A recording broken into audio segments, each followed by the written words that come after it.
দর্শক শুভেচ্ছা, সবাইকে আমন্ত্রণ 24 ঘন্টা। আপনারা জানেন রোহিঙ্গা সংকট নিয়ে আলোচনা হচ্ছে সর্বত্রই, বিশেষ করে 2017 সালের যে ঢল তার 2 বছর পূর্তিতে রোহিঙ্গারা যে বিশাল সমাবেশ করেছে সেটি নিয়ে নানা প্রশ্ন আসে। এখন সবচেয়ে বড় প্রশ্ন, এই রোহিঙ্গারা তাদের নিজ দেশ মিয়ানমারে কবে ফিরবে? সেসব প্রসঙ্গ নিয়ে আলোচনা করতে চাই। আলোচনার শিরোনাম নির্ধারণ করেছি রোহিঙ্গা সংকট, সমাধান কোন পথে। পুরো সময় আপনার সঙ্গে থাকবো আমি মাহফুজ মিশু।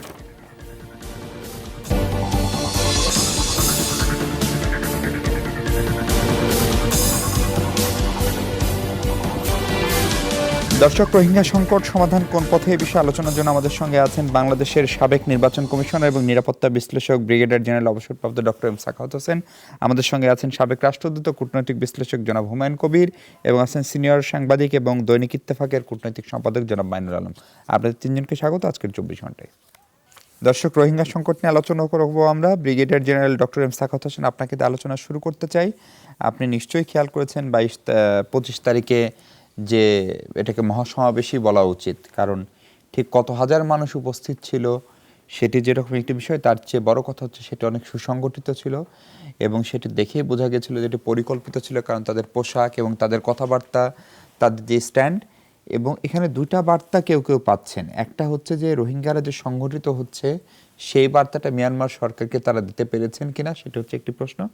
পাশাপাশি হচ্ছে যে তারা এই যে সংগঠিত হচ্ছে এর নেপথ্যে সরকার, বিশেষ করে পররাষ্ট্র মন্ত্রণালয়, তারা বিভিন্ন ধরনের দেশি বিদেশি এনজিওর এক ধরনের উৎসাহ বা অনুপ্রেরণা দানকে দেখছেন। সেটাকে আসলে সেরকম, নাকি তারা একেবারেই নিজেদের অধিকার বোধ যেটি তারা মিয়ানমারে প্রদর্শন করতে পারেন সেটি বাংলাদেশে তারা প্রদর্শন করলো? ধন্যবাদ। প্রথমত হচ্ছে যে আপনি যদি বিশ্বের বিভিন্ন জায়গায় রিফিউজি অবস্থানগুলো দেখেন এবং একটা লং টার্ম যখন তারা থাকে তখন নানা বিষয়ে কিন্তু তারা সংগঠিত হয়, পজিটিভ নেগেটিভ বোথ।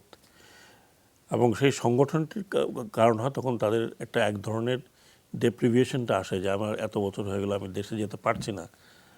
ধরুন মিয়ানমারের ব্যাপারে, রোহিঙ্গাদের ব্যাপারে পার্টিকুলারলি বলি, যেভাবে তারা আসছে, তারা নির্যাতিত শুধু হয়নি, নিগৃহীত শুধু হয়নি, অপমানিত হয়ে আসছে এবং রাষ্ট্রটা হারাতে হ্যাঁ, হয়েছে। একটা অপমানজনক পরিস্থিতিতে রাষ্ট্র থেকে আসছে যেখানে তারা শত শত বছর ছিল। সেই জায়গাতে আপনার ভেতরে আপনার যতই মনে করি তারা অত্যন্ত অশিক্ষিত, শিক্ষা বেশি নাই, অধিকার সচেতন, পুয়ার পিপুল অধিকার সচেতন না, অধিকার সচেতন হয়ে যায় তখন তার একটা ক্ষোভ জন্মে ভেতরে। আমি ওই রাষ্ট্রেই ফেরত যেতে চাই, কিন্তু আমি ফেরত যেতে চাই উইথ ট্রায়াম্ফ।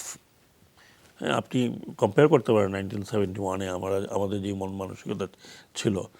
কাজে এটা তারা অর্গানাইজ হয়েছে, এতে আমি খুব বিস্মিত নই। কিন্তু অর্গানাইজ কীভাবে হয়েছে এটা নিয়ে যে বিতর্কটা উঠেছে, সেখানে পরিষ্কারভাবে আমি যেটা শুনেছি, আমি বিবিসি থেকে শুনেছি, উনিও হয়তো বলতে পারবেন, যে লোকাল যে কমিশনার তিনি পারমিশন দিয়েছেন, পুলিশকে বলা হয়েছে যে এটা এটা এটা এটা হবে এবং এতে মানা করেনি, বরং পারমিশন দিয়েছে। সেই পারমিশন নিয়েই তারা করেছে। এখন কারা এইভাবে সুসংগঠিত করেছে ছোট্ট একটা জায়গার ভিতরে, কারণ 10 লাখ লোক তো ওখানেই আছে।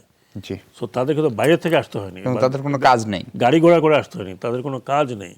হ্যাঁ, অনেকে বলছে একই খুব ভালো কাপড় টাপড় পরে আসছে, তাদের ড্রেসে তারা আসছে। এটা হয়তো কেউ দিয়ে থাকতে পারে, কিন্তু আমরা জানবো না এই কথাটা আমি বিশ্বাস করি না। এই কারণ ওখানে আমাদের সমস্ত ইন্টেলিজেন্স কাজ করছে, ল এনফোর্সিং এজেন্সি কাজ করছে, অ্যাডমিনিস্ট্রেটিভ লোকজন কাজ করছে। একটা রাতারাতি 1 লক্ষ 1.5 লক্ষ লোক সমাবেশ হবে আর আমরা জানবো না? এটা বললে আমাদের পুরো অর্গানাইজেশনটাকে চ্যালেঞ্জ করা হয়, আন্ডারমাইন করা হয়। চ্যালেঞ্জ শুধু না, আন্ডারমাইন করা হয়। এনজিওদের নিয়ে কথা বলেছে, সব এনজিও তো আপনার ক্লিয়ারেন্স নিয়েই আসছে। যেখানে আমার যেতে এতবার ক্লিয়ারেন্স লাগে, সেখানে যে এনজিওরা কাজ করছে তারা তো ক্লিয়ারেন্স নিয়ে আসছে। এবং এরা হয়তো তাদের ভিতরে এক একজনের এক এক রকম এজেন্ডা থাকতেই পারে, এটা তো কোনো সন্দেহ নেই। কিন্তু সেটা যদি হয় তাহলে সেটা গভর্নমেন্ট ইনভেস্টিগেশন করবে, তাদেরকে যারা এইভাবে আছে তাদেরকে তো মানা করে দেবে। কিন্তু ঢালাওভাবে যদি আমরা এখন এনজিওদের গালাগালি করতে থাকি বা তাদেরকে দোষারোপ করতে থাকি, তাহলে ইন্টারন্যাশনালি আমরা কি এ ধরনের একটা বার্তা দিচ্ছি? কারণ 2 বছর আগে আমরা যেভাবে উন্মুক্ত হাত প্রসারিত করে আমাদের প্রধানমন্ত্রী নিজে গিয়ে সেখানে দাঁড়িয়ে ওদের সাথে কথা বলেছেন এবং তিনি মাদার অফ হিউম্যানিটি বলে আখ্যায়িত হলেন এবং সে চর্চা সারা দুনিয়াতে হয়েছে। এখন আমরা এত তাড়াতাড়ি অসহিষ্ণু হয়ে উঠেছে ঠিকই, কিন্তু এটা যেভাবে প্রকাশিত হচ্ছে সেই জায়গাতে আমার একটা শঙ্কা হচ্ছে যে আন্তর্জাতিকভাবে তাহলে আমরা কি ভুল বার্তা দেয় কি বার্তা দিচ্ছি। তাহলে কি আমরা, আমি জানি না, ভিতরে খবর জানি না, হুমায়ুন কবির সাহেব তো বলতে পারবেন ডিপ্লোম্যাটিক্যালি এর ভিতরে কিছু আছে নাকি, কিন্তু আমাদের সাধারণ মানুষের কাছে মনে হচ্ছে যে আমরা এখন এক ধরনের ফেড আপ হয়ে গেছি। এই লোকগুলোকে এখন আমরা যেভাবে পারি এদেরকে বের করতে হবে। তো সেটা রাষ্ট্রের, বাংলাদেশের স্ট্যান্ড, যে স্ট্যান্ডটা ছিল সেই স্ট্যান্ডের বিপরীতে। এখন ভবিষ্যৎ কি হবে সেটা অনেকগুলো অপশন থাকলেও একটি অপশন হচ্ছে যে you have to now go around diplomatically. এবং আমার কাছে কয়েকটি এক দুটো প্রস্তাবনা আছে, সেগুলো আমি তো পরে বলতে পারবো। সমাধান নিয়ে আমরা নিশ্চয়ই আলোচনা করবো। অ্যাম্বাসেডর হুমায়ুন কবির, এই 25 তারিখের যে জমায়েত, সেই জমায়েতের যে টেক্সট, মানে রোহিঙ্গা নেতারা মহিবুল্লাহ থেকে শুরু করুন যারা কথা বলেছেন, তারা যে গানটি বানিয়েছেন, সেটার সবগুলো থেকেই একটা বিষয় পরিষ্কার যে তারা সেখানে বাংলাদেশের বিরুদ্ধে কোনো কথা বলেননি। এটুকু একেবারে স্পষ্ট তাদের টেক্সট থেকে, তাদের বক্তব্য থেকে। বরং তারা যে নাগরিকত্বের দাবি জানিয়েছেন, তারা যে সিকিউরিটির দাবি জানিয়েছেন, সেগুলো সবই মিয়ানমার সরকারের কাছে। এখন কেউ কেউ যারা খুবই সমালোচনা করছেন এটা, তারা প্রশ্ন করছেন যে তারা মিয়ানমারে থাকা অবস্থায় এই প্রতিবাদ বা এই সমাবেশটা করলো না, বাংলাদেশে এসে সেটা কেন করলো? কিন্তু কিন্তু সেখানে তো সেই পরিস্থিতি ছিল না। কিন্তু এটার ভিতর দিয়ে আন্তর্জাতিক সম্প্রদায়কে বা বিশ্ব সম্প্রদায়কে সেই বার্তাটা দেওয়া সম্ভব হলো কিনা রোহিঙ্গা এই ঢলের 2 বছর পূর্তিতে? ধন্যবাদ আপনাকে। দুটো বিষয়ে বা দুটো ভাবে দেখা যেতে পারে। একটা হতে পারে যে আপনি যেমনটা বলছিলেন যে অনেকেই বলছেন যে এই ধরনের সংগঠন করে তারা আমাদের কর্তৃত্বকে চ্যালেঞ্জ করছে কিনা, বাংলাদেশের কর্তৃত্বকে, এই কথাটা আলোচিত হচ্ছে। এখন আপনি যদি নেতিবাচক দৃষ্টিভঙ্গিতে দেখেন তাহলে সেটা বলা যেতে পারে, এবং সেই প্রেক্ষাপটে কারা তাদেরকে এই সংগঠনের সাহায্য করলো, সেক্ষেত্রে এনজিও বা এদের কথাবার্তা বলা হচ্ছে। তো এটা বলা হচ্ছে, কিন্তু এটা প্রুফ বা এভিডেন্স কি আমরা জানি না। আরেকটা জায়গায় যেটা আরেকটা দৃষ্টিভঙ্গিতে দেখা যেতে পারে সেটা হতে পারে যে ধরেন এতদিন ধরে কিন্তু আমরা রোহিঙ্গাদের কথা বলছিলাম, আমরা তো বলছি বাংলাদেশ হিসাবে যে এরা এখান থেকে উদ্বাস্তু হয়ে এসছে বা বাস্তুচ্যুত হয়ে এসছে, এরা এখানে আছে, আমরা চাই ওরা ফিরে যাক। এখন কিন্তু রোহিঙ্গারা নিজেদের কথাটা নিজেরা বলছে। কিন্তু কাজেই আপনি যদি খুব বস্তুনিষ্ঠভাবে দেখেন তাহলে তাদের কথাটা বলাটা কিন্তু অনেক বেশি অথেন্টিক আমাদের বক্তব্যের চাইতে। তো সেই জায়গায় আমি যদি একটু দেখি তাহলে এটা এরকমও হতে পারে, এইভাবে বিশ্লেষণ করা যায় যে রোহিঙ্গারা যে বক্তব্যটা দিয়েছে সেটা কিন্তু আন্তর্জাতিক মহলে অনেক বেশি ভাইব্রেট করবে, কারণ এটা তারা তাদের অধিকারের কথাটা বলছে এবং যুক্তিসঙ্গত, ওনারশিপটা রয়েছে এবং যুক্তিসঙ্গত কথা বলছে। এবং যেটা আপনি ইঙ্গিত করছিলেন, এটা মিয়ানমারের প্রতিও মেসেজ হতে পারে যে আমরা কিন্তু এখন সচেতন হচ্ছি, অথবা আমরা কথা বলতে পারি, আমরা আমাদের অধিকারটা চাই, তোমরা যদি আমাদের অধিকার দেও শান্তিপূর্ণভাবে তাহলে আমরা সেই জায়গায় তোমাদের সহযোগিতা করতে রাজি আছি, যদি না দাও সেটা পরে, এটা বলেনি, আমি আন্দাজ করছি। তো কাজেই মিয়ানমারের দিকেও এটা একটা মেসেজ আছে, আন্তর্জাতিক মহলের দিকেও একটা মেসেজ ওরা দিয়েছে। এখন আমাদের জন্য যেটা সমস্যা হয়ে গেছে যে এই জিনিসটা আমরা কতটা জানতাম, যেটা স্বাগত ভাই একটু আগে বললেন যে ওখানে স্থানীয় যে ক্যাম্প চিফ ছিল তার কাছে আরআরসি ছিলেন, আবেদন করা হয়েছে, তারা জানতো। এখন কত হচ্ছে আমরা এটার সাইজ দেখে ভয় পেয়ে গিয়ে অবস্থার পরিবর্তন তো দরকার নেই। তারা এই দিনটাই তো তারা এখানে একটা অবজার্ভ করছে, তারা বিপদগ্রস্ত হয়ে এসছে। কাজে সেক্ষেত্রে তারা যদি একটু বেটার অর্গানাইজড হয়ে থাকে, এর মধ্যে যেটা সাখাওয়াত ভাই বললেন আমিও কি কথা বলবো যে কেউ যদি ওখানে কোনো ধরনের নেতিবাচক কর্মের সাথে জড়িত থাকে, কেউ যদি উস্কানি দিয়ে থাকে, সেটা তো পরখ করার জন্য, এটাকে বা ইনভেস্টিগেট করার জন্য বাংলাদেশের সংগঠন, বিভিন্ন সরকারি প্রতিষ্ঠান তো আছেই, তারা সেটা করতে পারে। তো ঢালাওভাবে যদি আমরা এনজিওদের কথা বলি, এর মধ্যে আন্তর্জাতিক সম্প্রদায় তো আছে না, এনজিওরা আছে, অনেকেই আছে। তো কাজে এই কথাটা একটু আমার মনে হয় যে একটু কোয়ালিফাই করলে বোধহয় বেটার হয়, কারণ আমরা ওদের সাহায্য কিন্তু নিয়েছি, এখনো তারা আমাদের সাথে কাজ করে যাচ্ছে। আমার ধারণা ভবিষ্যতেও আমাদের জন্য কঠিন এতগুলো লোককে। এক্স্যাক্টলি। এবং যদি রোহিঙ্গারা মিয়ানমারে ফেরত যায় সেই ক্ষেত্রেও কিন্তু তাদের সহায়তা লাগবে আমাদের। তো কাজে এই বিষয়টা একটু মাথায় রেখে, মানে আমরা যেন খুব ইমিডিয়েট নিজার কোনো রিয়াকশানে না যায়, কারণ বিষয়টা অনেক জটিল। এটা সমাধানের জন্য অনেকের সাহায্য প্রয়োজন হবে। কাজে আমরা যেন সকলের জন্যই অন্তত স্পেসটা রাখি, যাদের সাথে নিয়ে আমরা এটা সমাধান খুঁজতে পারি। আমি ছোট্ট একটা অ্যাড করি, এনজিওরা আমি জানি না একটা ভালো খারাপ কারা কারা আছে, কিন্তু তাদের কারণে কিন্তু ইন্টারন্যাশনালাইজ হয়েছে বিষয়টা, এতে কোনো সন্দেহ নেই। কারণ আপনি যত ইন্টারন্যাশনাল ম্যাগাজিনগুলোতে লেখাপড়া যাতে আমরা পড়ি, এগুলো বেশিরভাগই কিন্তু এদের মাধ্যমে গিয়েছে। তবে আপনি চিন্তা করেন, অ্যাঞ্জেলিনা জোলি আসলো, পুরো দুনিয়া ভেঙে পড়লো, whole world has a TV coverage. Priyanka Chopra আসলো, whole world has a TV coverage. ফলে একটা গ্লোবাল ইম্প্যাক্ট। হ্যাঁ, একটা গ্লোবাল। তারপর রানী, জর্ডানের রানী আসলেন, তুরস্কের রানী, তুরস্কের ডাচ রানী আসলেন। তো এই এনারা তো এদেরকে তো নিয়ে আসছেন এনারা, হ্যাঁ। তো সে দেয়ারফর এটা একটা ইন্টারন্যাশনালাইজ কিন্তু হয়ে গেছে। এরা না থাকলেও তো ওই ধরনের ইন্টারন্যাশনালাইজ হতো না। মাইনুল আলম, সেক্ষেত্রে আপনার কাছে যেটা জানতে চাই, ধরেন এই এই এই আমরা দেখেছি যে আমাদের স্থানীয় অধিবাসী যারা, বিশেষ করে কক্সবাজারের যে দুই উপজেলায় রোহিঙ্গার অবস্থান করছেন, তারা সাংঘাতিক ওয়েলকামিং ছিলেন। আমরা এরকম ছবিও দেখেছি যে কেবল সাধারণ মানুষ না, আমাদের বর্ডার গার্ডের সশস্ত্র বাহিনীর সদস্যরা পর্যন্ত তাদেরকে কোলে করে নিয়ে এসছে। সেই জায়গাটায় এখন এসে অনেকেই একেবারেই বিরূপ হয়ে গেছেন।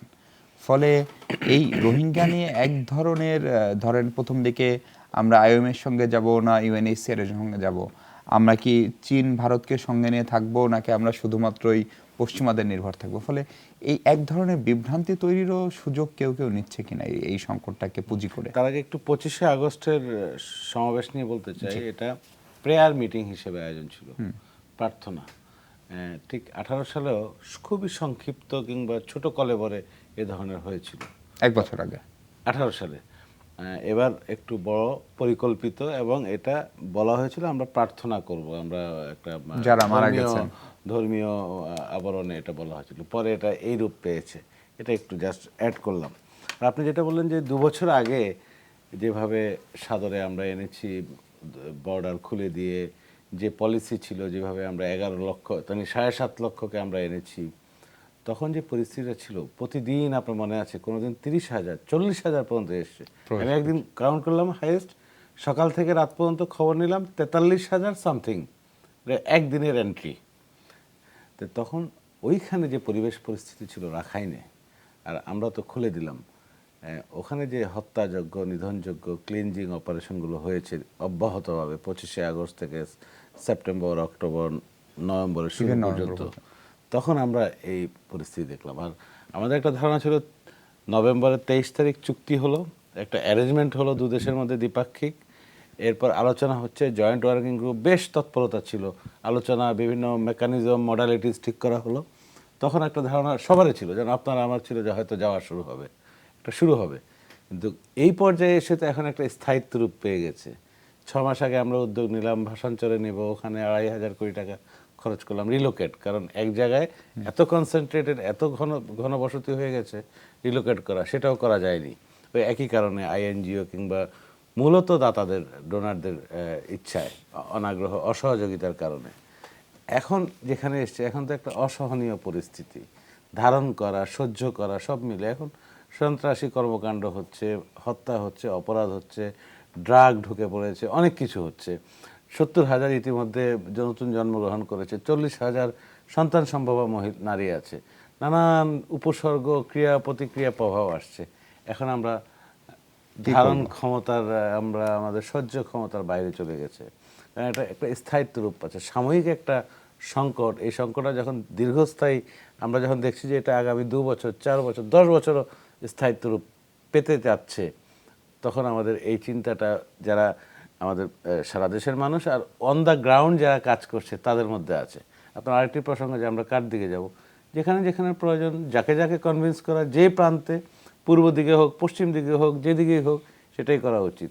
তবে এখন একটা নতুন উপলব্ধি বোধহয় আমাদের এসছে। আজকের পর্যন্ত আপনিও জানেন যে কিভাবে কি করা যায়, এটা একটা হতাশাজনক পরিস্থিতি। আজকে আমরা যদি দাঁড়িয়ে থাকি 22শে আগস্টের পর, 22শে আগস্টের পরবর্তী পরিবেশটা একটু ডিসঅ্যাপয়েন্টিং সিচুয়েশন, ফ্রাস্ট্রেটিং সিচুয়েশন, যে প্রত্যাবাসনটা শুরু করা গেল না। ওই দিন যদি 330 জনকে প্রতীকী অর্থে 6টা ট্রাক 3টা বাসে করে নেওয়া যেত, তাও at তাহলে least বলা যেত। প্রতিদিন 20 জন করে যেত, 100 জন করে যেত, হয়তো একটা কিছু অগ্রগতি হতো। এখন তো অগ্রগতি শুরুই করা যাচ্ছে না, শুরু থেকেই শুরু করা যাচ্ছে না, শুরু করাটাই এখন বাধা, বন্ধ।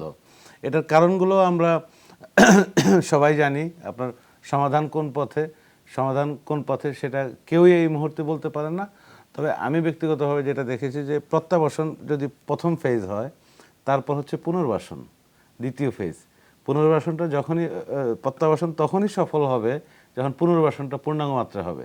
পুনর্বাসনের পর হচ্ছে রাইটসগুলো দেওয়া, অধিকারের প্রসঙ্গ, হ্যাঁ, অধিকারের প্রসঙ্গ, নাগরিকত্বের প্রসঙ্গ। অধিকারের প্রসঙ্গ, মৌলিক অধিকার, নাগরিকত্ব, একটু আবাসটা ঠিক রাখা, স্বাস্থ্য, শিক্ষা, অন্যান্য অ্যামিনিটিজ, আর ওভারঅল নিরাপত্তাটা। এই যে রোহিঙ্গাদের চোখে মুখে ওই দিন যেটা হয়েছে যে আমরা কোথায় যাব, এই যে আস্থার সংকট, ওখানে গিয়ে কি আবার এ ধরনের একটা পরিস্থিতি আসে? কারণ ওই জায়গার সম্পর্কে চিত্র কারো কাছে জানা নাই। রাখাইনের ভিতরের অবস্থা যদি ভিডিও করে দেখাতো, এই অবস্থা, এই ঘরবাড়ি, এই বাজারঘাট, এই জনপদ, এই গ্রোথ সেন্টার, এসব আছে, এটা তো ওখানে তো অজানা জায়গা সত্যিকার অর্থে। ওখানে কারো এন্ট্রি নাই, কোনো দেশি বিদেশিদের কারো যাওয়ার সুযোগ নাই, দেখার সুযোগ নাই। আর হচ্ছে ওদের যে একটা কনস্ট্যান্ট ইন্টারন্যাশনাল মনিটরিং, যেটা ওদের চাওয়া আর কি, কিংবা আমাদেরও চাওয়া, তাহলে এটা হবে, নিরাপদ হবে, টেকসই হবে। সেক্ষেত্রে মাইনুল ভাই এবং ব্রিগেডিয়ার সাখাওয়াত, হুমায়ুন কবির, আপনাদের তিনজনকে যে প্রশ্নটা করতে চাই, যে ধরেন এর আগে একবার গেল নভেম্বরে তারা তারিখ দিল, এবার তারা একটা তারিখ দিল এবং শেষ পর্যন্ত প্রত্যাবাসনটা শুরু করা গেল না। এবং ইন্টারেস্টিং ঘটনা হচ্ছে এই তারিখটা সবসময় আমরা আন্তর্জাতিক গণমাধ্যমে পাই মিয়ানমারের এন্ড থেকে, এবার যেরকম মিড থেকে কোট করে দিল। ফলে সেই জায়গায় আমরা যা করছি, আমরা তো এই দুইবারই প্রত্যাবাসন শুরুর যে একটা তথাকথিত তারিখ নির্ধারণ, তার পেছনে চীনের একটা ভূমিকা ছিল, সেটা খুবই দৃশ্যমান। ফলে সেই জায়গায় আমরা কোনো ফাঁদে পা দিয়ে দিচ্ছি কিনা, মানে পুরোপুরি রেডি না হয়ে এরকম দিনক্ষণ ঘোষণা করা, শেষ পর্যন্ত সেটি করতে না পারা, রোহিঙ্গাদের মনোভাবটাকে না জানা, তাদেরকে সেখানকার পরিস্থিতি সরজমিন অথবা ভিডিও করে, যেটা মাইনুল বলছিলেন, সেটা না দেখানো।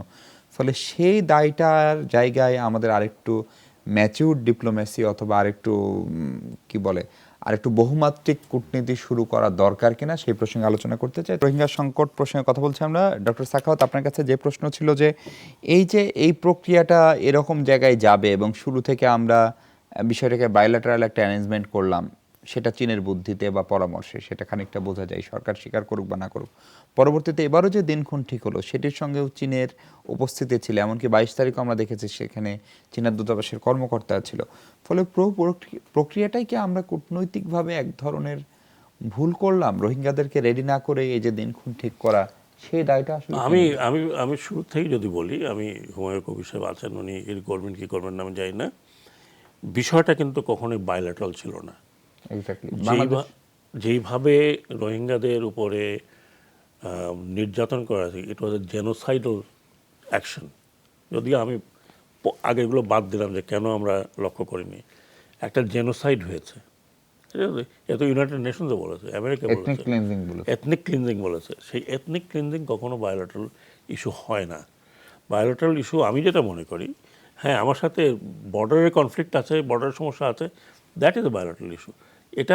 ইস্যুটা হচ্ছে between Rohingya and Myanmar government বা মিয়ানমার গভর্নমেন্ট হোক, যেটাই হোক, Myanmar government and the Rohingya. আমরা যখন বলছি যে তারা তাদের নাগরিক, তাদের ভিতরে আর তাদের ভিতরে, কিন্তু আমরা somehow we took it up owning Rohingya, যে এরা আমাদের এখানে আসছে, কাজে আমরা এদের করবো। সো যেই জায়গাটাতে বায়োল্যাটারাল হয় না, সেটা প্রথম থেকে মাল্টিল্যাটারাল করার কথা হয়তো উচিত ছিল, আমি জানি না, I am not a diplomat, কিন্তু আমি যতটুকু বুঝি সেই জায়গাটা সেটা হয়নি। আমরা বায়োল্যাটারাল, আমরা তো বুঝতেই পারিনি যে মিয়ানমার কী ধরনের রাষ্ট্র, ক্যারেক্টারটা কি রাষ্ট্রের আমি জানি না। হুমায়ুন সাহেব বলতে আরও ভালো, it's a one of the most difficult country, it's a rogue country. 70 বছর they are fighting a civil war, longest civil war in the world চলছে। কিছু কিছু জায়গা যাদের শক্তি আছে তারা নিজেরাই একটা রাষ্ট্র বানিয়ে ফেলেছে। দেন there was the extreme rightist Buddhist rise, এত বছর ধরে মিলিটারি রুল। তো সেইগুলো যদি অ্যানালাইসিস আপনি করেন, তাহলে আপনি রাষ্ট্রটা কিন্তু অত সোজা রাষ্ট্র নয়। এমন যে আমাদের মতো রাষ্ট্র নয়। তো কাজেই সেইখানে তাদের সাথে বায়োলেটারাল করে আমরা অনেক কিছু করলাম, করে শেষ পর্যন্ত যে এখন দেখা যাচ্ছে যে we fell into their trap. তারা দুনিয়াকে দেখাচ্ছে যে না না না আমরা বায়োলেটারাল নিয়ে আসছি, নিয়ে যাব, এই শর্ত ওই শর্ত। That is exactly what happen on 22nd। তার কারণ হচ্ছে যে সামনে জেনারেল অ্যাসেম্বলি আছে, প্লাস আইসিসির ইনভেস্টিগেশন হয়ে গেছে, ওটা দেখানোর জন্য যে আমরা এটা করছি। এখন চায়নার কথা যদি আমি আসি, আমি যদি চাইনিজ হতাম তাহলে আমি এই কাজই করতাম। কারণ আমার কাছে মিয়ানমার ইজ মোর ইম্পর্ট্যান্ট দেন বাংলাদেশ, যেখানে আমি বিলিয়নস অফ ডলার আজকের থেকে না রাইট ফ্রম 1948 থেকে আমি মিয়ানমারের বিলিয়নস অফ ডলার ইনভেস্ট করা আছে। এবং যখনই স্যাংশন হয় তখন is China who gives everything to Myanmar. সেই ক্ষেত্রে চায়না কতদূর যাবে এটা কিন্তু একটা বড় প্রশ্ন। চায়না কতখানি ফোর্স করবে কি না মিয়ানমারকে, কারণ মিয়ানমার যে কাজটা করেছে সেটা তারা জেনে বুঝে করেছে, এটা হঠাৎ করে আক্রমণ করে এবং হয়তো চীনের সঙ্গে পরামর্শ করেই করেছে। তা আমি জানি না, সেটা আমি বলতে পারবো না, বাট সেটিরও তো আশঙ্কা আছে। হতেও পারে। এবং চীনের আরেকটা সমস্যা যেটা হয়েছে সেটাও আমাদের মনে রাখতে হবে যে উইগুরে চীনের মুসলমানদের নিয়ে একটা সমস্যা আছে। And unfortunately this Rohingyas are majority Muslim. So এইখানে চীনের সেই সিম্প্যাথিটা কিন্তু আসছে না। বাট হ্যাভিং সেড দ্যাট, চীনের সাথে আমাদের ডিপ্লোম্যাটিক্যালি কতখানি ওভার দি ইয়ার্স চীনের সাথে আমাদের কতখানি সেই ডেপথ অফ ডিপ্লোমেসি আছে আমি বলতে পারবো না। কারণ চীনের কারণে কিন্তু 78-এ ফেরত নিয়ে গেছিলো, 92-তে নিয়ে গেছিলো। তাহলে এখন কিভাবে এই চীন হেল্প মিয়ানমার আর্মি এই কাজটা করছে? কারণ চীনের কাছে আরও অনেক অস্ত্র আছে যেটা দিয়ে তারা মিয়ানমার সরকারকে বাধ্য করতে পারে, এটা অস্ত্র আমরা জানি। তো সেইখানে প্রশ্ন হচ্ছে যে আমরা মাল্টিল্যাটারাল পরের দিকে গিয়ে প্রবাবলি আমরা প্রিপেয়ার ছিলাম না এটার জন্য, অথবা খুব বেশি সিরিয়াস। অ্যাম্বাসেডর হুমায়ুন কবির সেক্ষেত্রে যে জায়গায় ডক্টর সাখাওয়াত ছাড়লেন সেই জায়গাটা ধরেন চীন তো খানিকটা চায় অন্তত, যেটা তারা যে ফেসটা তারা শুরু করছে সেখানে তো চায়, তারা এখন অন্তত বলছে। এবং মিয়ানমারের অবস্থানেরও খানিকটা পরিবর্তন তো হয়েছে, মিয়ানমার এখন স্বীকার করে তারা তাদের দেশের নাগরিক, কিন্তু মানে তাদেরকে ফিরিয়ে নিতে যখন চাচ্ছে, যখন একটা ভেরিফাইড তালিকা দিচ্ছে, তার মানে তো তারা স্বীকার করছে পরোক্ষভাবে তারা তাদের দেশের মানুষ হিসেবে, হ্যাঁ দেশের মানুষ হিসেবে স্বীকার করছে। কিন্তু এই চীন এবং রাশিয়ায় তো জাতিসংঘ নিরাপত্তা পরিষদে বারবার তাদের কারণেই এদের বিরুদ্ধে কোনো মিয়ানমারের বিরুদ্ধে কোনো প্রস্তাব আনা যায়নি, বাকি 3জন সদস্য আমাদের পক্ষে থাকার পরেও। সে জায়গায় আপনার কাছে কি মনে হয় যে চীন সত্য আন্তরিক, নাকি যেটা ডক্টর সাখাওয়াত বলছিলেন যে চীন একটা জায়গা পর্যন্ত চায় তার ব্যবসা বাণিজ্য নানা কারণে? ধন্যবাদ আবার আপনাকে। চীন একটা স্তর পর্যন্ত যেতে রাজি, যেটা বাংলাদেশ, মিয়ানমার এবং তার এই ত্রিপক্ষীয় সম্পর্কটা সহজ করতে যতখানি কাজ করা দরকার সে জায়গায় চীনের কোনো আপত্তি নেই। সেক্ষেত্রে চীন দরকার হলে আপনি আরও একটু বাড়তি ভূমিকাও হয়তো ভবিষ্যতে পাবেন। সেটা মিয়ানমারকে না খেপিয়ে বা না রাগ করে মিয়ানমারের সাথে, মানে বাংলাদেশ মিয়ানমার দুইজনই তার বন্ধু, সে দুইজনকে প্রয়োজন মনে করে এবং সেই বিবেচনায় হয়তো এই সমস্যাটা সমাধান হলে তার এই দ্বিপাক্ষিক সম্পর্ক দুই রাষ্ট্রের মধ্যে ভালো থাকলে তার চীনের জন্য সুবিধা হয় ব্যবসা বাণিজ্যে। চীনের যে স্ট্র্যাটেজিক ভিশনটা আছে সেটা সার্ভ করে, প্লাস তার একটা প্রজেক্ট আছে BRI প্রজেক্ট, BCIM, যেটা নিয়ে আমরা আগে অনেকবার কথা বলেছি, সেটা প্রমোট করতে সাহায্য করে। তো এই জায়গাটুকুতে চীনারা উদ্যোগ নিতে তাদের কোনো আপত্তি নেই এবং তারা প্রয়োজনে আরও একটু যেতে হয়তো রাজি হবে, এটা আমার ধারণা। যে জায়গাটাতে সমস্যাটা হচ্ছে সেই জায়গাটা হচ্ছে ICC-তে বা সিকিউরিটি কাউন্সিল কোনো পানিশিং মেজার যদি মিয়ানমার এগেনস্টে নিতে যায় তাহলে সেখানে চীন এবং রাশিয়া দুজনের আপত্তি আছে। তার কারণ হলো তারা as a state or as a policy তারা মনে করে না বা তারা চায় না যে জাতিসংঘ বা ওয়েস্টার্ন ডোমিনেটেড কোনো সিস্টেম তাদের কোনো ইন্টারনাল ব্যাপারে হাত দিক, নাক গলাক। এবং সেটা চীনের জন্য সমস্যা আছে, যেটা সাখাওয়াত ভাই একটু আগে বললেন যে উগরের প্রবলেম আছে, রাশিয়ার ইউক্রেন নিয়ে প্রবলেম আছে। সো কাজেই তারা জাতিসংঘ বা সিকিউরিটি কাউন্সিলের কাছ থেকে কোনো ধরনের স্যাংশন আসুক বা কোনো ধরনের এই জায়গায় তারা নীতিগতভাবে আপত্তিতে আছে। তো কাজে তাতে যদি আপনি ক্ষতিগ্রস্ত হয়ে যান, দে ডোন্ট কেয়ার, তারা এটা নিয়ে ভাববে না। তাদের ন্যাশনাল পয়েন্টটা এখানে মানে তাদের পলিটিক্যাল গ্রাউন্ডটা তারা কখনো কম্প্রোমাইজ করবে না। এখন এই নুয়ান্সের জায়গাটা আমার ধারণা আমাদের দিক থেকে আমরা এই যেই জায়গাটুকুতে ওদেরকে পেতে পারবো সেই জায়গাটুকুতে বেশি কনসেন্ট্রেট করা দরকার বলে মনে করছি। আর যে জায়গাটুকুতে পারা যাচ্ছে না ওই জায়গায় গিয়ে আপনি অহেতুক চেষ্টা করে লাভ নেই, কারণ তাদের স্ট্র্যাটেজিক ইন্টারেস্ট আমার জন্য পরিবর্তন করবে না। They have a larger vision. সেক্ষেত্রে কি আমাদের নতুন বন্ধু খোঁজা উচিত এই বন্ধু না, তাদেরকে আপনি বন্ধু হিসেবে নিবেন না সেটা বলি নাই, কিন্তু এখন কোন জায়গাটায় বন্ধুত্বটাকে আপনি কনসলিডেট কার্যকর বন্ধু বলি মানে এই এখানে কার্যকর, শোনেন, আন্তর্জাতিক সম্পর্কে কার্যকর বন্ধু বলতে আসলে কিছু নাই। আপনাকে অবস্থার প্রেক্ষিতে দুই দেশের স্বার্থের সমন্বয় যে জায়গাতেই হবে সেই জায়গায় আপনার বন্ধুত্ব তৈরি হবে। কিন্তু অ্যাম্বাসেডর রহমান কবির, মিয়ানমারের ক্ষেত্রে তো চীন এখন কার্যকর বন্ধু, ধরেন এত মানুষ মিয়ানমারের কার্যকর বন্ধু, মিয়ানমারের জন্য চীন কার্যকর বন্ধু। এখন সেই জায়গায় যেটা হচ্ছে সেই জায়গাতে আমরা যে কাজটা করেছি সেই কাজটাকেও আবার এই কাজটার ফল আউট হিসাবে কিন্তু এটা আবার ওদের বন্ধুত্বটা কনসলিডেট হয়েছে। যখনই আমার এটা ইন্টারন্যাশনালাইজ হয়েছে, যখনই এটা আইসিসিতে গেছে, যখন এটা human rights commission, human rights কাউন্সিলে গিয়ে রেজলিউশন তৈরি হয়েছে, যখন এটা সিকিউরিটি কাউন্সিল আলোচনার জন্য আসছে, তখনই কিন্তু মিয়ানমারকে কার্ড দিতে ওরা দাঁড়িয়ে গেছে, কারণ অন প্রিন্সিপাল তারা ওইটাকে সমর্থন করে না। কাজেই সেই তার বেনিফিট মানে ডিফল্ট বেনিফিট পেয়ে গেছে মিয়ানমার। তো কাজে এখানে এই মানে এই নুয়ান্সগুলো কিন্তু কূটনীতিতে কাজ করে। জি। আরেকটা প্রশ্ন আপনার কাছে আপনি জিজ্ঞেস করছেন, সেটা হচ্ছে আমরা কি এই মিয়ানমারের সাথে কেন এই আমাদের মনে হচ্ছে যে আমরা কেন বারবার ওদের কথা শুনছি। দুটো বিষয় আমাদের মানে কাজ করছে আমার ধারণা। একটা হচ্ছে যে আগে দুবার এই সমস্যা আমরা ফেস করেছি, মোটামুটি সমাধান করতে পেরেছি। কাজে পাস্ট এক্সপিরিয়েন্স কিন্তু আমাদের জন্য একটা গাইড হিসেবে কাজ, ইন্সপাইরেশনও বটে। রাইট, একটা সেটা আমরা ব্যবহার করছি, আমরা মনে করেছি ওইভাবে হলে এবার হয়ে যাবে, চেষ্টা করছি।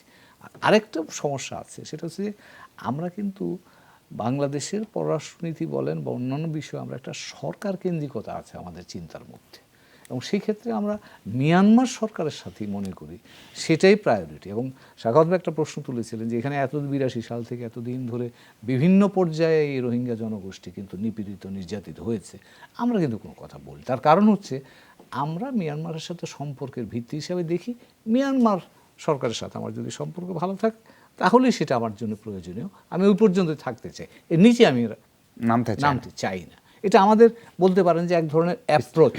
আমরা পৃথিবীর বিভিন্ন দেশের জন্য আমরা বলি, প্যালেস্টাইনদের কথা আমরা বলি, কিন্তু হয়তো ওই জায়গাটাতেই একটুখানি আছে, বাট এখন আপনি এই জিনিসটা আবার অন্য জায়গায় ট্রান্সলেশনে পাবেন না। ওখানে কিন্তু আমরা রাষ্ট্রভিত্তিক সম্পর্কে চাই, এখানে যেগুলো ভেতরে জিজ্ঞাসা বলতে সচরাচর আমরা কথা বলতে চাই না। আমি যে কথা বলছিলাম ওটা হলো যে এই যে ডেভেলপমেন্টটা হচ্ছে এটা আমরা খেয়াল রাখিনি, সেটা আমি বলি। আমি I am not saying that না আমরা তাহলে এই যে আমলে নেইনি খেয়াল 2017 সালে যে ঘটনাটা ঘটলো 15-14 সেটা তো আমরা মনে হলো যে আমরা ডে আফটারটা বুঝতে পারলাম না। আর ডে আফটারটা আপনি যেটা বললেন যে 78 আর 92 প্রেক্ষাপট কিন্তু ভিন্ন ছিল, এটা আপনি করতে হবে। 78-92-তে যেভাবে গিয়েছে সেখানেও চীনের একটা ছিল, কিন্তু সেখানে এইভাবে স্লটার করে পাঠায়নি, এইভাবে আপনার ভিটা বাড়িতে ঘুঘু চড়ায়নি, এর তো রীতিমতো বুলডোজার দিয়ে একদম সব নিশ্চিহ্ন করে এর পিছনের কারণ এই রাখাইনের এই কনফ্লিক্টটা কিন্তু আমি বললাম কিছু multi layered conflict, one conflict না, there are lot of other conflict also এখনও আছে বিহাইন্ড ইট। এখন যেটা হয়েছে যে এরা ডিটারমেন্ট 2000 আপনার এই 2008-এর আপনি চিন্তা করেন, 2008-এ তারা এই 135টি উপজাতি বানালো 35। সেখানে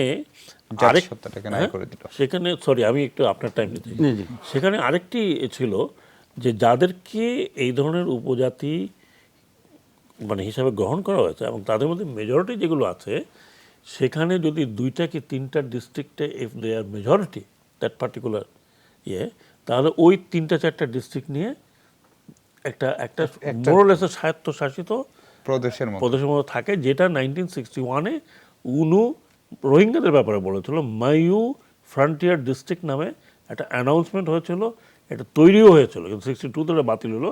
ওই 62 থেকেই they have said this people are not আমাদের কোনো নাগরিক মিয়ানমার না, they are all outsider, they are Bengali.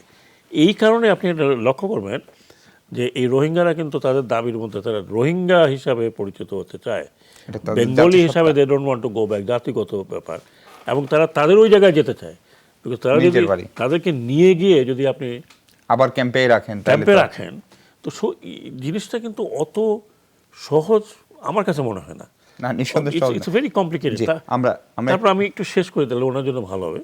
সেখানে কিন্তু একটা কনফ্লিক্ট হচ্ছে রাখাইন বুদ্ধিস্ট অ্যান্ড বামার, সেখানে একটা কনফ্লিক্ট হচ্ছে আরাকান আর্মি অ্যান্ড তাতমাতো, সেখানে একটা কনফ্লিক্ট হচ্ছে এনএলডি অ্যান্ড লোকাল পলিটিক্স। তো 5টা লেয়ারে কিন্তু ওখানে কনফ্লিক্ট, আর এটা তো আছেই, জি। রোহিঙ্গারও তো আছে। তাই 5টা লেয়ারে কিন্তু এখন রাখাইনে কনফ্লিক্টটা চলছে। এবং সেই কনফ্লিক্ট একটু ঠিক করার না, ক্ষমতা তো আমাদের এটা নাই। মিয়ানমারের পক্ষে এখন হচ্ছে না। Every day they are facing Arakan army strength Exactly. বাড়ছে তারা। সে জায়গায় মাইনুল্লাহ, আমরা এই ইস্যুতে আমরা দেখি যে বিশেষ করে মার্কিন যুক্তরাষ্ট্র বলি, ইউরোপীয় ইউনিয়ন বলি, ব্রিটেন বলি, তারা বাংলাদেশের পক্ষেই কথা বলে, অন্তত জাতিসংঘ নিরাপত্তা পরিষদ অবস্থান নেই।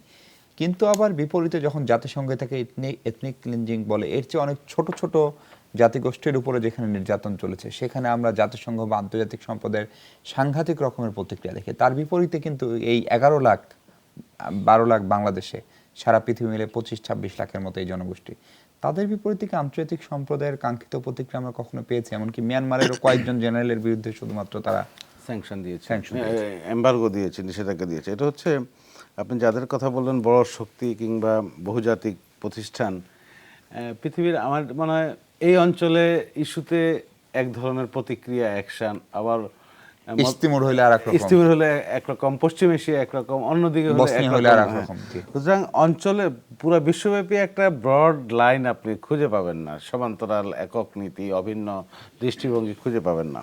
এটা হয়তো হুমায়ুন ভাই বলতে পারেন কি কারণে, এটা হয়তো পলিসি, গ্লোবাল ট্রেন্ড এটা। তবে আমাদের এই ইস্যুতে যুক্তরাজ্য যেই প্রোঅ্যাক্টিভ পলিসি নিয়েছে, যেমন আপনার মনে আছে নিরাপত্তা পরিষদের বৈঠকগুলোতে ভূমিকা নিয়েছে, আমরা নিকি হেলির বক্তব্য শুনেছি ঘন্টার পর ঘন্টা, যে স্টেটমেন্টটা পড়েছি।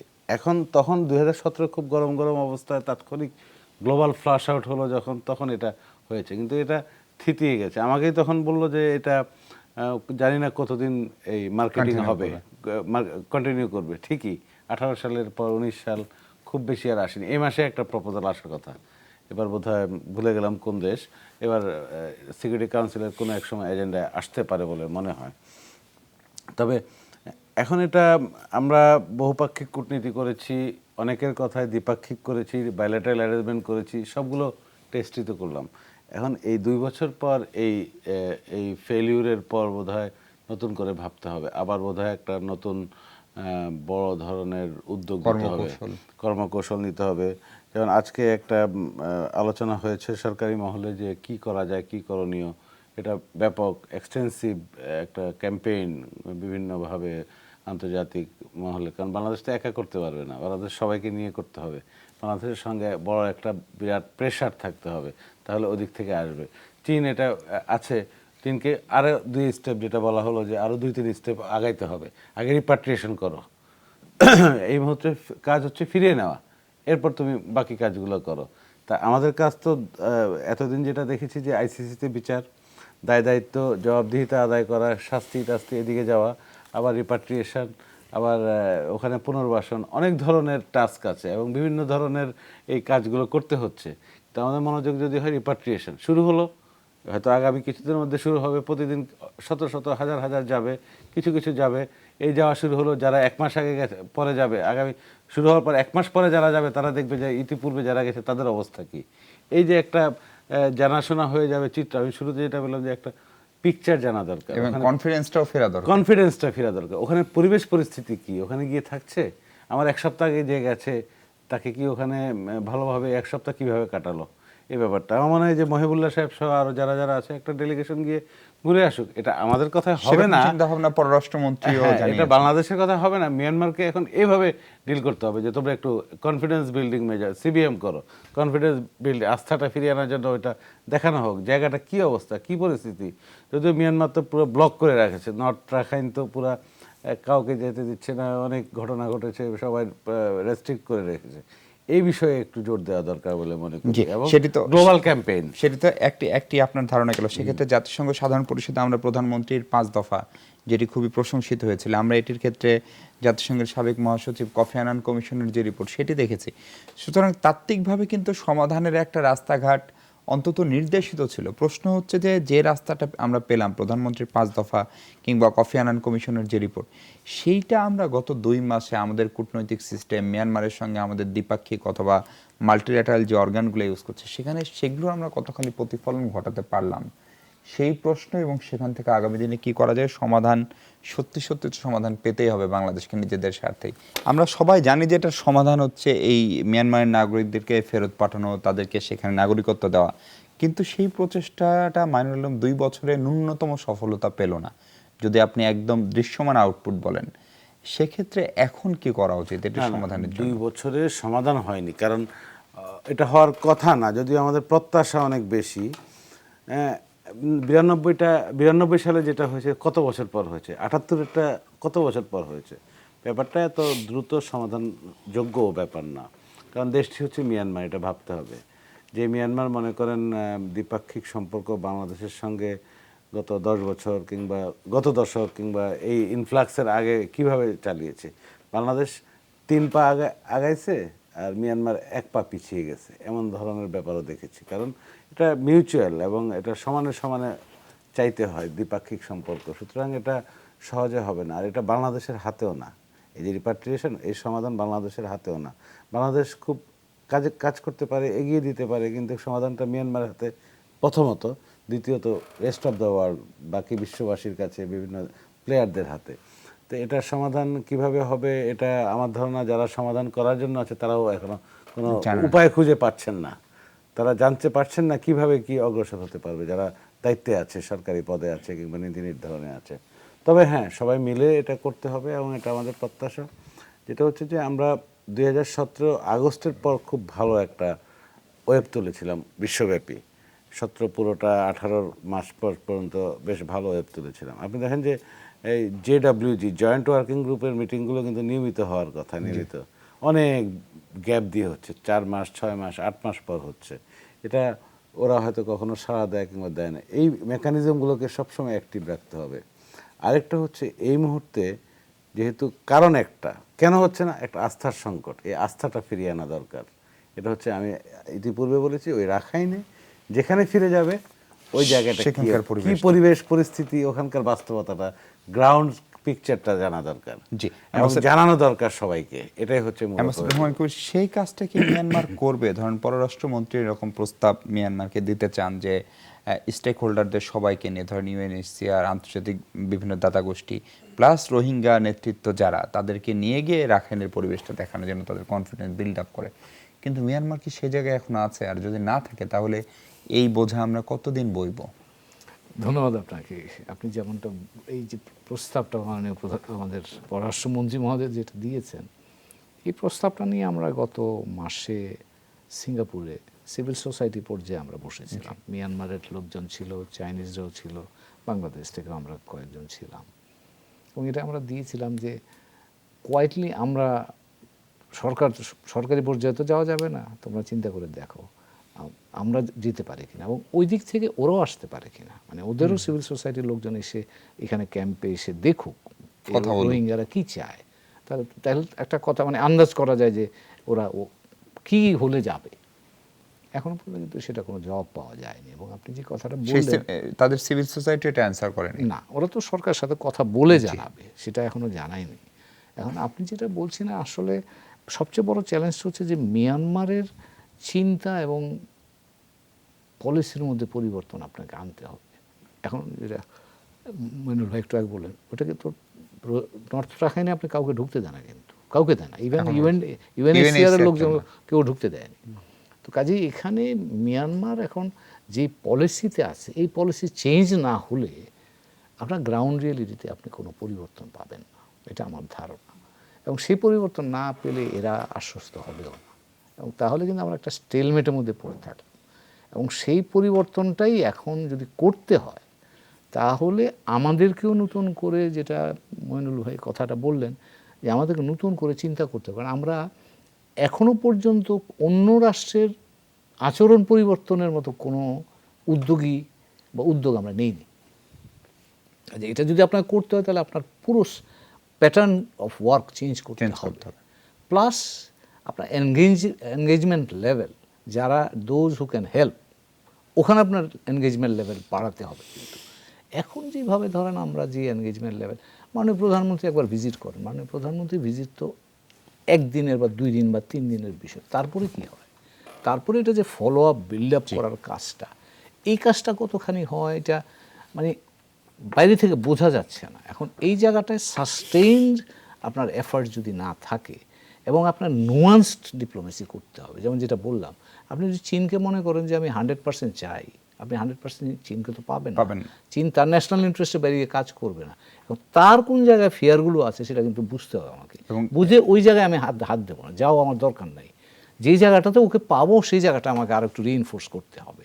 এখন এই নুয়ান্সগুলো আমরা আইডেন্টিফাই করে এক্সপ্লয়েট করতে পারছি কিনা, সেটা জেনারেল সাখাওয়াত, সেক্ষেত্রে ধরেন মিয়ানমারের মতো একটি দেশ, যে দেশটির সরকার শাসন ব্যবস্থা অনেক কিছু স্বাভাবিক না সেই অর্থে, তাদের এই পলিসির পরিবর্তন করা সেটা নিশ্চয়ই চারটিখানে কথা না। সেক্ষেত্রে আমরা যে পথে চলছি, যে ওয়েতে আমাদের ডিপ্লোমেসি করছি, যে ওয়েতে আমাদের সশস্ত্র বাহিনী বলি, নিরাপত্তা বাহিনী বলি, সীমান্ত রক্ষা বাহিনী কাজ করছে, সেখান থেকে কি খুব আশা জায়গায় এই সমস্যার সমাধানের? আমাকে যদি জিজ্ঞেস করেন তাহলে আমি মনে করি যে খুব একটা আশা এই মুহূর্তে জাগাচ্ছে না। কারণ মিয়ানমারকে যদি যত অল্প সামান্য যদি বুঝেন, কারণ তারা কারেনদেরকে মেরে শোয়া দিয়েছে অনেক, এখন রিফিউজি কিন্তু থাইল্যান্ডে পড়ে আছে, তারপরেও তাদের কারেনদের নিজেদের একটা অর্গানাইজেশন আছে, they have made their life more comfortable, এবং তাদের সাথে একটা আন্ডারস্ট্যান্ডিংও আছে মিয়ানমারের। এখন তারা তারপরেও কিন্তু কনফ্লিক্ট চলছে। এই কিছুদিন আগেই বিরাট ধরনের একটা অ্যাটাক হয়েছে। তো ওই আপনার গ্রুপগুলো তো মিয়ানমারের একেবারে তাদেরকে তো ফেলে দিতে পারছে না যে 1882 আগে তোমরা ছিল না। এখন যে এই চরিত্র পরিবর্তন দুটোভাবে হতে পারে আমি যেটা মনে করি। 2020 সালের নির্বাচনে যদি এনএলডি মেজরিটি পায় এবং এনএলডি যদি চেঞ্জ করতে পারে, এটা একটা হতে পারে, অথবা বিশাল আন্তর্জাতিক চাপ, অথবা যা হয় সাধারণত যদি একটা senior element within the arm forces comes up. কিন্তু এই সেট আপ দিয়ে আপনি এই ইগোয়েস্টিক এসব থেকে আপনি এটা আশা করতে পারেন না। ফাইনালি আমি যেটা বলতে চাচ্ছি, আমার কথা এখন যদি আমাদের চিন্তা করতে হয় তাহলে হ্যাঁ, সিবিএমের কথাগুলো বলা হচ্ছে সেগুলো রোহিঙ্গারা নিজেরা করতে হবে। They have to go, they have to find out. এখানে ইউএনডিপি বা ইউএনএইচসিআর খুব কিছু একটা করতে পারে বলো না, 1-to-1 করতে হবে। সেকেন্ড জিনিসটা আমি মনে করি, আমার রেকমেন্ডেশন, যে এই যে ইউএন জেনারেল অ্যাসেম্বলি হবে, why UN does not invite এই রোহিঙ্গা নেতাদের, let them go and talk. They have to tell their যেটা এখানে পজিটিভলি হুমায়ুন বলেন একটা পজিটিভ, একদম শেষ সময়। লাস্ট হচ্ছে অনেক ডায়াসপোরা আছে রোহিঙ্গাদের, they have to be organized যাতে তারা তাদের কথাগুলো বিশ্বের বিভিন্ন ক্যাপিটালে করতে। লন্ডনে কেন একটা বড় ধরনের সমাবেশ হবে না, নিউ ইয়র্কে কেন? জি এক্স্যাক্টলি, এটা কাউকে না কাউকে। অনেক ধন্যবাদ ডক্টর সাখাওয়াত হোসেন, অনেক ধন্যবাদ অ্যাম্বাসেডর হুমায়ুন কবির, অনেক ধন্যবাদ জনাব মাইনুল। আমাদেরও প্রত্যাশা দর্শক, মানবিক কারণে যাদেরকে আশ্রয় দিয়েছে সেটি যেন কোনোভাবে বাংলাদেশের জন্য সংকট না, এবং সেই সংকট যদি হয়ে যায় সেটি যে এই অঞ্চলের কোনো দেশের জন্য শেষ পর্যন্ত ভালো হবে না, সেটি নিশ্চয়ই বাংলাদেশের বন্ধুরাষ্ট্র, বিশেষ করে চীন, ভারত সহ বড় রাষ্ট্রগুলো বুঝবে এবং এই সমস্যা সমাধানে একটি কার্যকর উদ্যোগ নেবে, সেই প্রত্যাশা শেষ করতে চাই। ভালো থাকবেন সবাই।